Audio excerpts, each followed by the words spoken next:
ଆଜିର ନୂତନ ଶବ୍ଦ ହେଉଛି ADDRESS। ଆକୁ ଆମେ ଉଚ୍ଚାରଣ କରିବା ଆଡ୍ରେସ୍।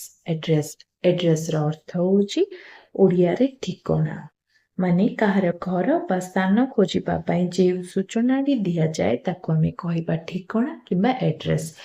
ଆଡ୍ରେସ୍ର ଦ୍ୱିତୀୟ ଅର୍ଥ ହେଉଛି କାହାକୁ ସମ୍ବୋଧିତ କରିବା।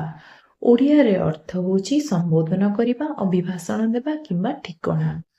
ଉଦାହରଣ ସ୍ୱରୂପ ବୁଝିବା, ହି ଆଡ୍ରେସ୍ ଦ କ୍ରାଉଡ୍, ମାନେ ସେ ଜନସମାଗମକୁ ସମ୍ବୋଧିତ କଲେ।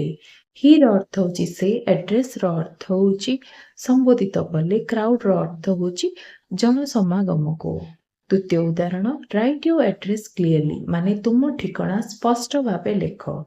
ରାଇଟ୍ର ଅର୍ଥ ହେଉଛି ଲେଖ, ୟୋର୍ର ଅର୍ଥ ହେଉଛି ତୁମ, ଆଡ୍ରେସ୍ର ଅର୍ଥ ହେଉଛି ଠିକଣା, କ୍ଲିୟରଲିର ଅର୍ଥ ହେଉଛି ସ୍ପଷ୍ଟ ଭାବେ।